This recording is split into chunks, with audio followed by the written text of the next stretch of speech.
আগামী 50 বছরের জন্য উলামায়ে কেরামের বিরুদ্ধে ষড়যন্ত্রের দুয়ার রুদ্ধ হয়ে গেছে।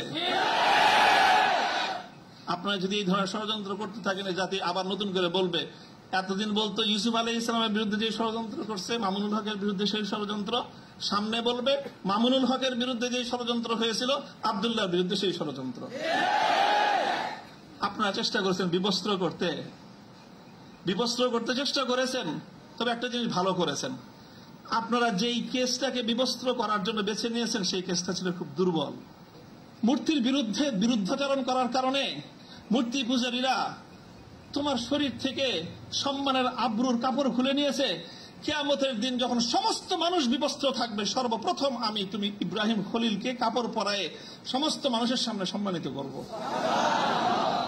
আমার কেন জানে মনে হয়েছে আমি একজন অপরাধী, অনেক অপরাধের শেষ নাই, আমার ভুল ত্রুটির কোনো শেষ নাই। এটা বললেন না যে আব্দুল বাসিদের 42টা মামলার তো অভাব নাই, এই যে কোনো মামলায় ফাঁসি দিতে পারেন।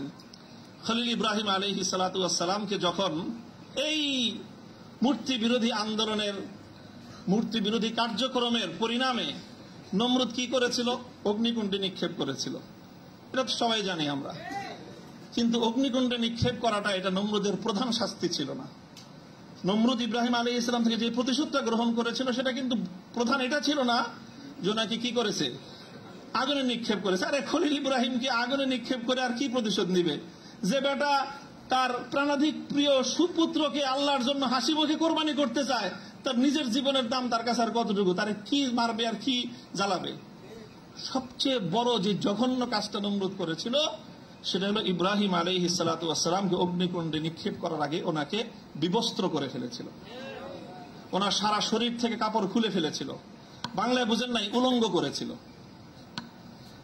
আল্লাহ পাক রব্বুল আলামিন ইব্রাহিম আলাইহিস সালামকে জন্য একটা পুরস্কার দিবেন। সেই পুরস্কারটা আল্লাহর নবী বলেছেন, আউয়ালু মান ইউকসা ইয়াউমাল কিয়ামাতি ইব্রাহিম খলিলুল্লাহ। ও ইব্রাহিম, মূর্তির বিরুদ্ধে বিরুদ্ধাচরণ করার কারণে মূর্তি পূজারীরা তোমার শরীর থেকে সম্মানের আবরুর কাপড় খুলে নিয়েছে। কিয়ামতের দিন যখন সমস্ত মানুষ বিবস্ত্র থাকবে, সর্বপ্রথম আমি তুমি ইব্রাহিম খলিলকে কাপড় পরায়ে সমস্ত মানুষের সামনে সম্মানিত করব। আমার কেন জানে মনে হয়েছে আমি একজন অপরাধী, অনেক অপরাধের শেষ নাই, আমার ভুল ত্রুটির কোনো শেষ নাই। এটা বললেন না যে আব্দুল বাসিদের 42টা মামলার তো অভাব নাই, এই যে কোনো মামলায় ফাঁসি দিতে পারেন। ফাঁসি দিতে তো আর অন্য কিছু লাগে না। আদালতে দাঁড়ায় এক মহিলা আইনজীবী বলে, আরে বিচার করার জন্য এত কিছু লাগে নাকি আমাদের? এর চেয়ে কত হালকা সাক্ষ্যতে আমরা মানুষের বিচার করে ফেললাম। ওপেন আদালতে বলতেছে এই কথা, বিচার করার জন্য খুব কিছু লাগে না। হত্যা মামলা কতগুলো আছে আমার নামে, ছিনতাই মামলা আছে, পকেট চুরির মামলা, পকেট মারের মামলা আছে, চুরির মামলা আছে, সব মামলাই তো আছে। যে কোনো মামলা দিয়ে ফাঁসি দিয়ে দিতে পারেন। আপনারা চেষ্টা করেছেন বিবস্ত্র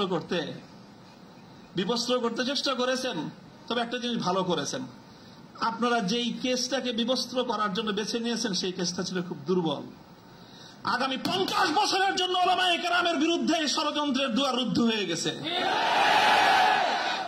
আপনারা যদি এই ধরনের ষড়যন্ত্র করতে থাকেন, জাতি আবার নতুন করে বলবে, এতদিন বলতো ইউসুফ আলাইহিস সালামের বিরুদ্ধে যে ষড়যন্ত্র করছে, মামুনুল হকের বিরুদ্ধে সেই ষড়যন্ত্র, সামনে বলবে মামুনুল হকের বিরুদ্ধে যে ষড়যন্ত্র হয়েছিল, আব্দুল্লাহর বিরুদ্ধে সেই ষড়যন্ত্র।